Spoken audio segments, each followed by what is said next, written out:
out circles. Okay. Mm-hmm. All right. So do you have those formulas with you? Not exactly. I wouldn't, not really. Okay. So do you have like a way to find them? Because they should be in your notes, and I don't want to do that work for you. I want to make sure that you know how to find that stuff in your notes. Do you have your notes with you? Yeah, sure, I can get them. Just wait a second.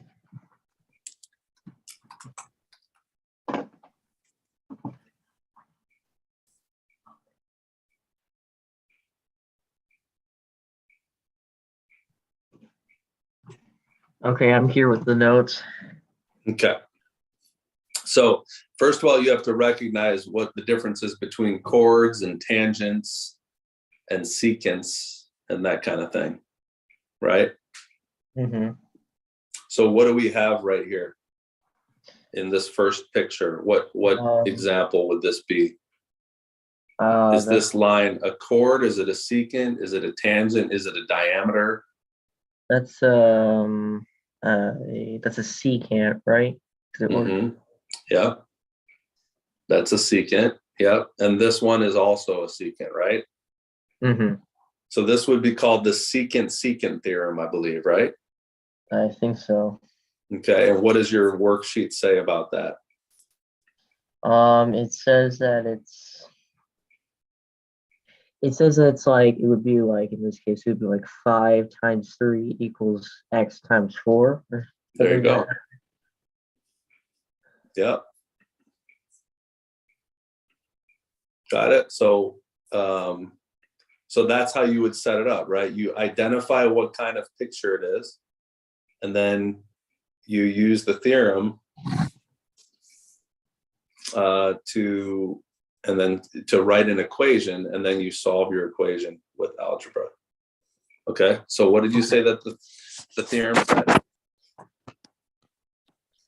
Was it the full thing times this, or was it the section times the section? I think it was the section. It was the whole thing times like the intersection. All right. So I'm looking at my own worksheet. I don't see the one that you have. If you want to post the one that you have, that'd be good. But if you don't, it's okay. I can just look it up myself. But the one I'm looking at says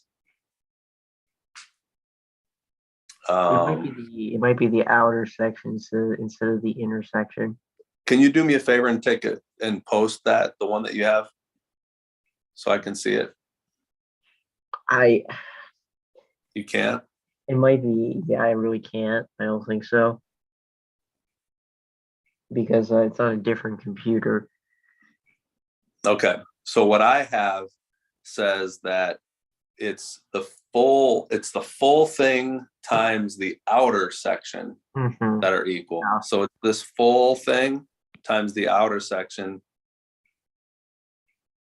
is equal to this full thing times the outer section. Okay. That's what I have. Let me, here, you know what? I'm going to just snap a picture of it so you can see, so we're looking at the same thing. Okay. Yeah, I think I have the same formula I have the same formula here. Yeah, I just like to see how you wrote it, because I want it to be consistent with whatever you wrote. Are you doing arcs as well? No. Not yet. Okay, well, the arcs are there in case we need them ever. But there's your formula right there. Okay. So do you see the one I'm looking at, the one I'm going to use? It's this one right here. Yeah, I see. So okay. it's A plus B. I'm sorry, B plus C. B plus C is that full secant times the the outer portion of it equals that full secant times the outer portion of it. You see that? Yeah. So tell me what I should write for this equation. So it would be 3 5 plus 3 in parentheses, and it would be equals 4 x4 plus x. Very good. Yeah. And then we just solve that. And how do I solve that equation? You would use a distributive. I property. actually don't have to distribute this, do I? I guess you don't. It could just Yeah. be. In fact, can I show you a nice little shortcut? I like to, instead of distributing this, why don't you just go ahead and divide by this? And the reason is because when you divide by it, what's going to happen with the 8 and the 4? It will be 2 and 1. That's right. You see, what I call this simplify before you complicate. That way you don't even need a calculator and just do it much quicker and kind of in your head. So 3 times 2 is 6 equals x plus 4. Mm-hmm. So what does x equal? 2. There you go. So x has to equal 2. Okay. Now for this other one.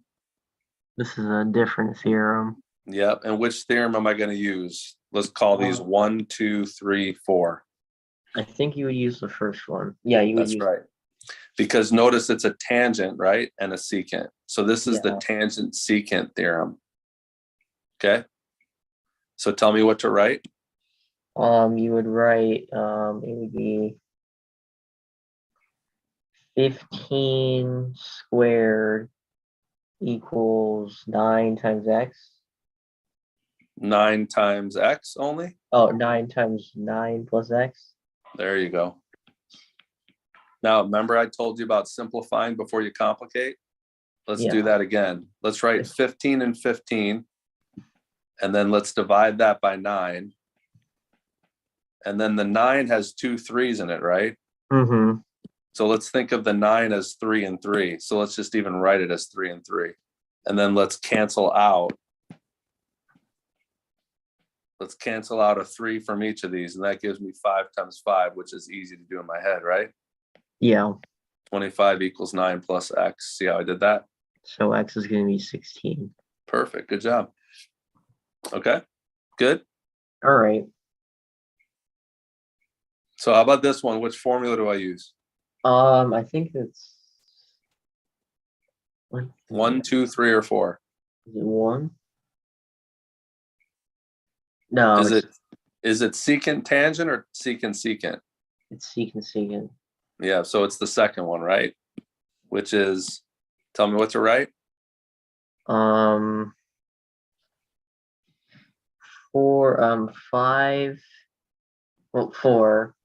times 5 plus 4. Okay. And equals 3 times 3 plus x. Good. You got it. And again, let's make this simple, right? Let's write that. Let's divide by 3. Cancel those out. Got it. All right. 12 equals 3 plus x. X equals 4. Nope, don't divide it. Oh, I'm okay. That was a 9. Good, 9. Don't divide it, right? Be careful. And you can always check this, right? You can check it by plugging this back in and then doing the math. Is 12 times 3 the same as 9 times 4? And it better be. Yes. Right? 12 times 3 equals 9 times 4. Is that true? Mm-hmm. Sure is. Okay. Make sense? Yeah. Or what formula do I use for this one?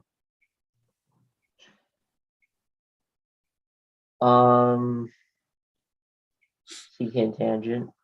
Yep. Which is? 3. It would be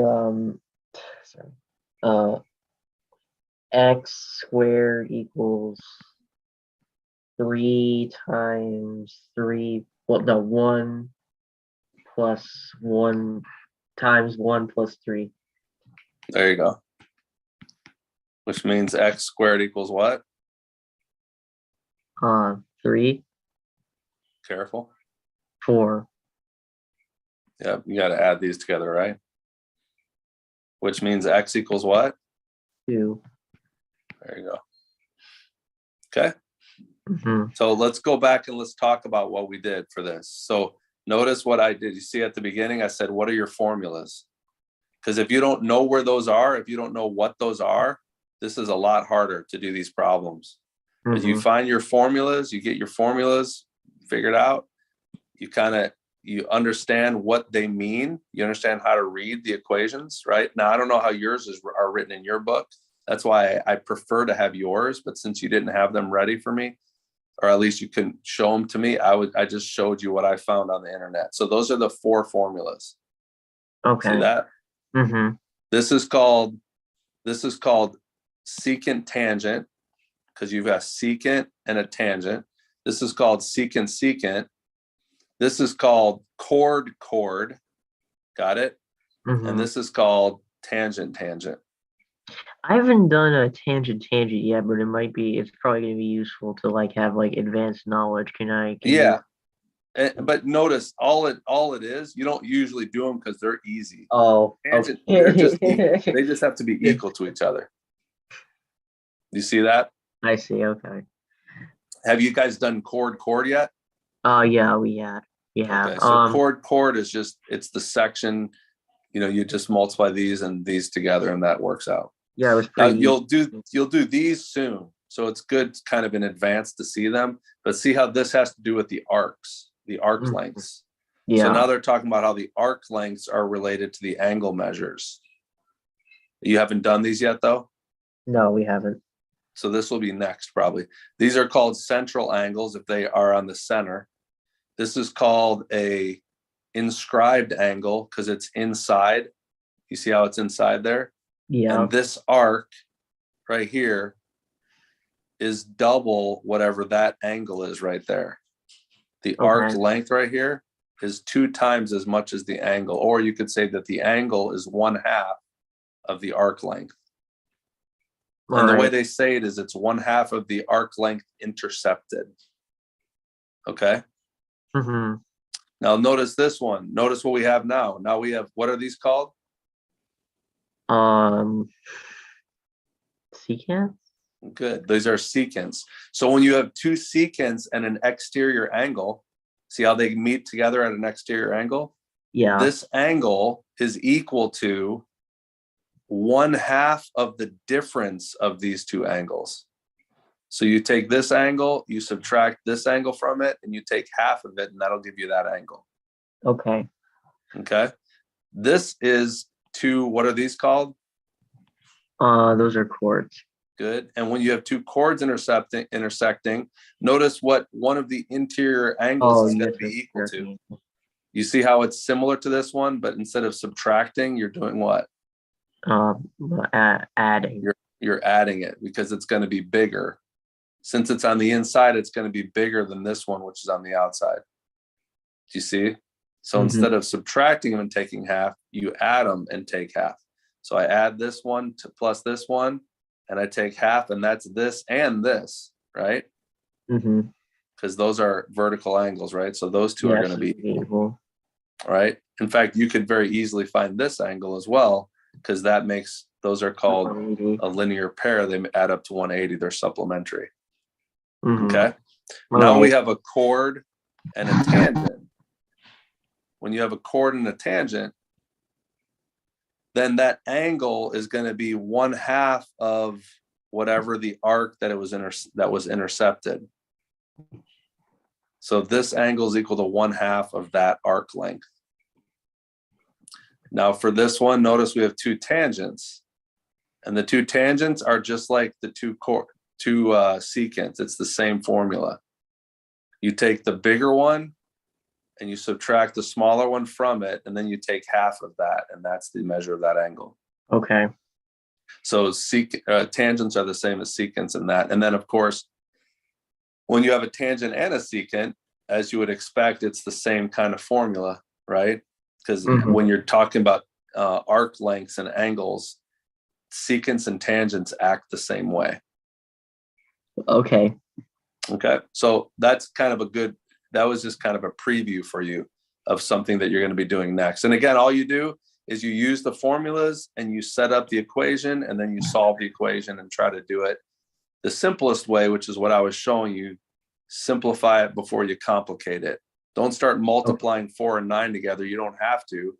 first divide the 3 to the other side, and it'll make your life a lot easier typically when you do that. Okay. Do you have a few more problems? We still have 10 minutes or so. I didn't really put any more problems, but so we were doing like walk around problems a day like yesterday and the day before, and I was like, I kind of understand them now, but I still need like some more knowledge. Can you I guess you can't really you can't just really create a walk around problem yourself. I can come up with one.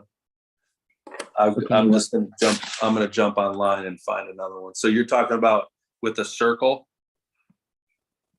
Yeah, with the circles, and you have like you have to figure out like you have like an something inscribed in it, like this. Was it a triangle or what? What'd you have inscribed in it? It was like a line, I think. Was it a quadrilateral? Like this, something like this? No, it was like two circles, and it was like you had to figure out like the length of the line between the two circles centers. Something like this? I guess, yeah. That's the classic walk around problem. And they'll say something like, they'll say like, this is X and this is 15 minus X. Something like that. Yeah, something like that. Let me see if I can find a better example, one that's.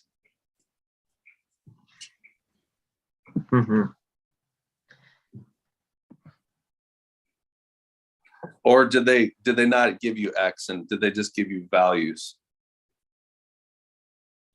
I don't know. Like this is 18, and this is 20, and this is what's it look like? That might be what, 9? Yeah, those. And then they want you to find X over here.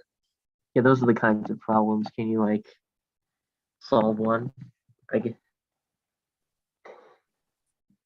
let me see if that's. Can you like teach me about it?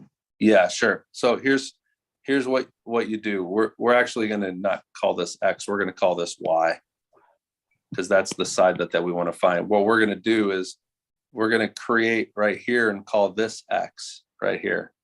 Okay. Okay. In fact, I'll use a different color so it's easier to see. If this is X right here, remember how I talked about when you have a secant, these things are equal to each other.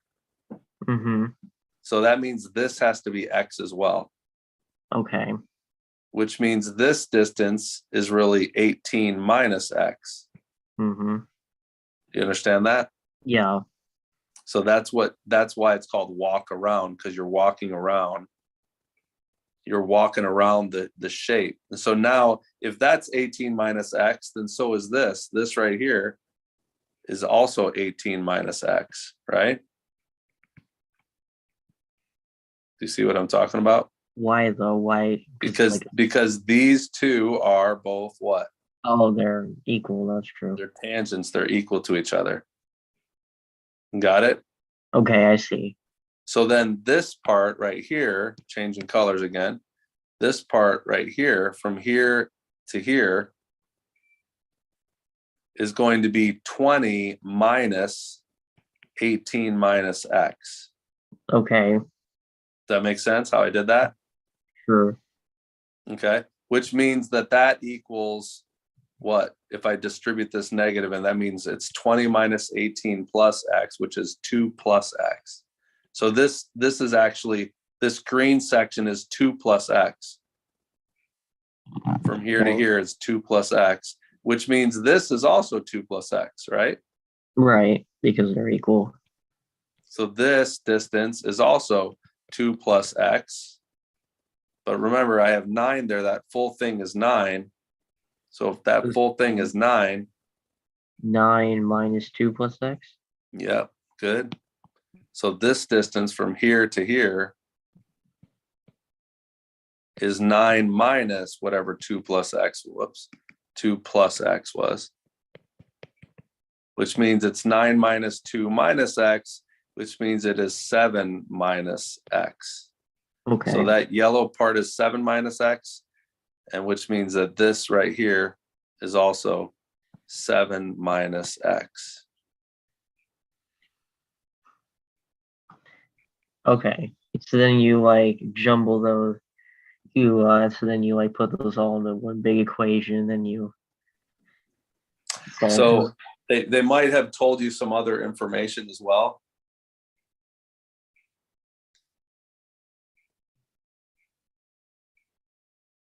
Let me think.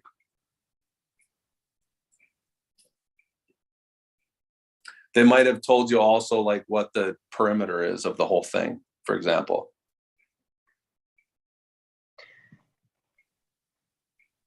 I'm trying to find an actual example.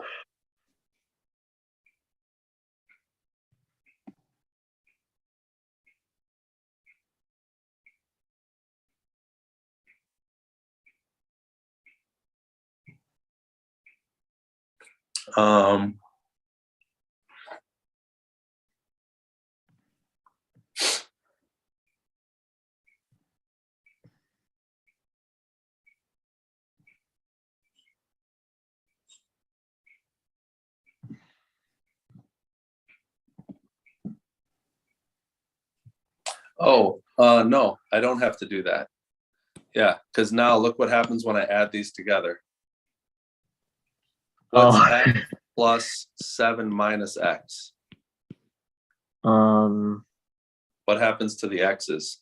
They cancel out. Exactly. So it's just gonna be 7. That's why you don't have to do that. My fault. I forgot that. Yeah. So what you're doing, you're trying to find what that y equals, what that side equals, which we're calling y. And you walk around it, and when you get to the end of it, the variables will cancel out when you add them together. All right. That's how you do a walk around problem. You want to try one? Sure. All right. So here's your problem. I've got 10 over here. So this is 10. I've got 15 over here.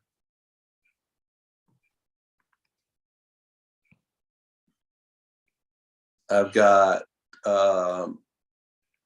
18 over here, and this is what I want you to find. We'll call it y. Okay. Tell me how you do that. So it's x. You can start with both sides, right? You could start with 15 or 18. Correct. Okay. So I guess x 15 minus x. Tell me where you want me to put the x. I guess up here. Okay, so this is x, and so is this. Is that what you're saying? Yeah. Okay. So the rest of the 15 segment is going to be 15 minus x. Good. And because the tangents are equal. Sorry, I wrote that wrong. I made that too big. That would be like right here, right? Because the tangents are equal, it's going to be 15 minus x is also going to be at the 10. Good. But it's going to be like 10 minus 15 minus x in the other this segment. One right here. Yeah. Which is what? 10 minus 15 minus x. It's going to be minus 5 plus x. Plus x. Good. Good. So then minus 5 plus x will be the segment over on the western side of 18. Mm-hmm. And that's going to be 18 minus 5 plus x. Notice how I'm being careful and putting parentheses around it? Yeah. Make sure you do that, okay? Okay, so what I get? 23 plus x. Plus x? Oh, minus x. Good.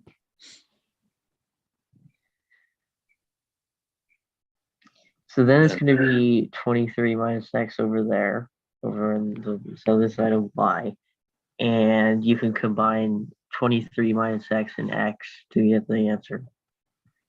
Very good. So Is y what? equals 20 minus x minus x. Oh, x minus x. Yeah, it's going to be 23. Good. Yep. That's it.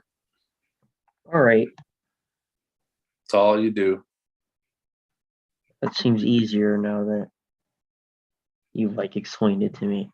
Yeah. So it's not really that complicated of a thing. You can almost even just come up with like a shortcut. Like what if you notice what you do, what you're going to do is you're going to subtract. You're going to subtract this from this first. That's -5. And then you're going to add that to this last one. And then that'll be your answer. Well, your answer would be 13 then, right? No, you subtract this from this. So 10 minus 15 is -5. Okay, yeah. And then you add, I'm sorry, you subtract that from this, which means you're adding them. Right? Oh, I see. Okay. So I didn't quite hear that. I mean, your teacher's going to want probably to see your work on this, to see this process, but essentially that's all you're doing with this process. Look back at this one. So we started on, in fact, let's see if that works starting on this one. If I go this way, it would be -8, right? And then take the absolute value of that and add that to 15 and you get 23. All right. So that's kind of a shortcut you could think of if when it's follows this pattern like a quadrilateral. Now you can't do that if you've inscribed a bigger shape in there. If you inscribed if you put like a pentagon around it, right? If there's 5 sides, then that pattern might not work exactly like that. So if it only works if it's a quadrilateral? Well, there's probably a general formula for it, to be honest. Let's see what it's like with a 5-sided shape. If I put let's take a circle and let's put 5 sides around it now. There's 1, there's 2, there's 3, there's 4, and there's 5. Okay.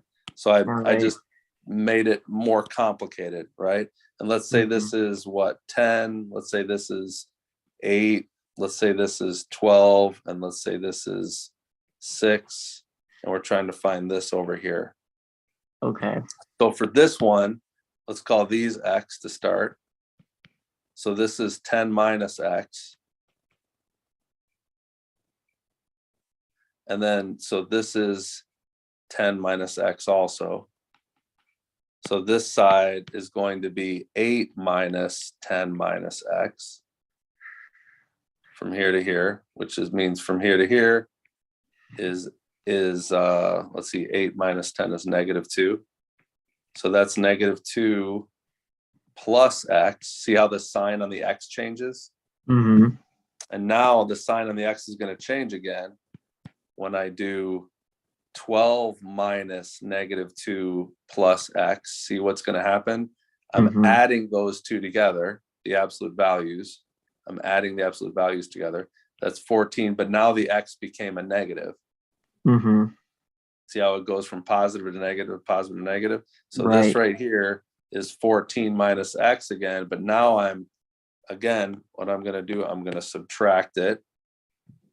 So this is from here to here, that distance is 6 minus 14 minus x. So now, again, I'm subtracting the values. Right? So now it's 8, it's -8 plus x.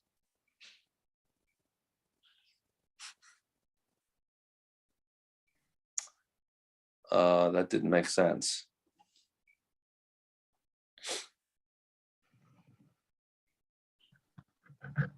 Did I do something wrong?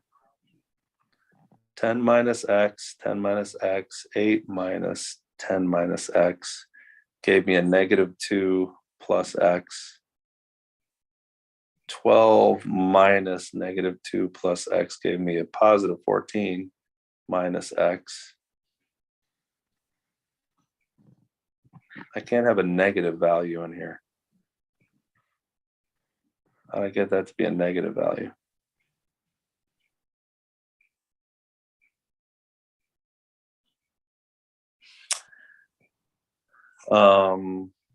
Well, that didn't work with an odd number of sides because the x's aren't going to cancel each other out. So I guess the walk around problem, I didn't really think about this, but maybe the walk around problem only works for an even number of sides. Let me see.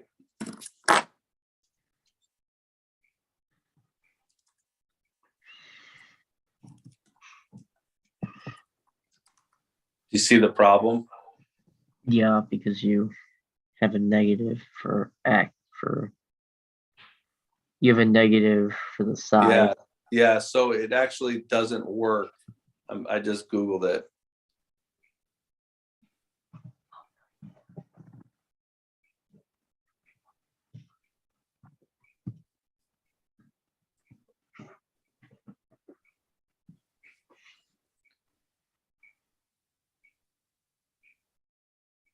Okay, one of the interesting things about walk around problems is that when you have an even number of sides in the figure, you get a solution without ever solving for x. In the example problem, x can be any value, or okay. When, on the other hand, a walk around problem involves an odd number of sides, there's a single solution for x and the diagram has a fixed shape.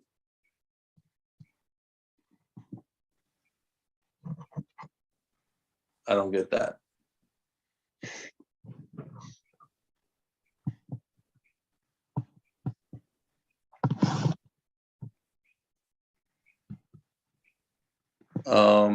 Because what I'm going to have here is -8 plus x. Right? So when I try to add these together, I'm going to get this y is going to equal -8 plus 2x. But I don't know what it actually is because x is still a variable. You know what I'm saying? Yeah.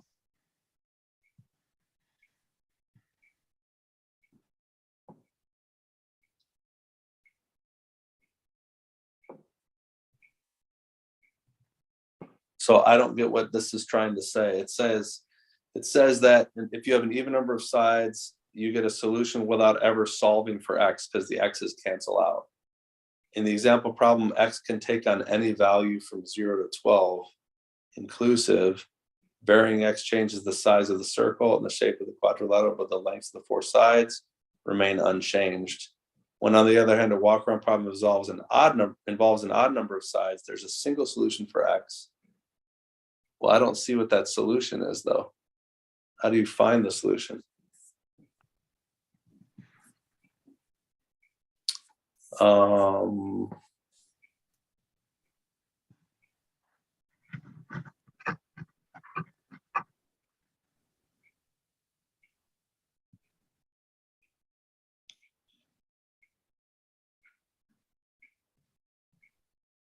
Yeah, I'm not sure. I'm actually not sure what you would do in this instance. Okay. Because we didn't really solve this problem.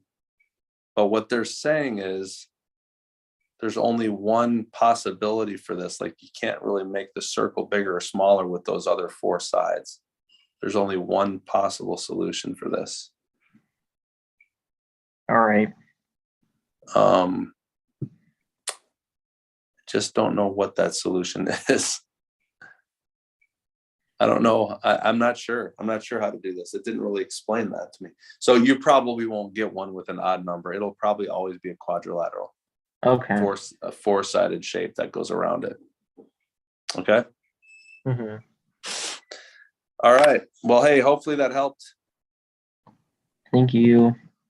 All right, bud. I'll see you tomorrow. I'll see you tomorrow. Bye. Bye. Mhm.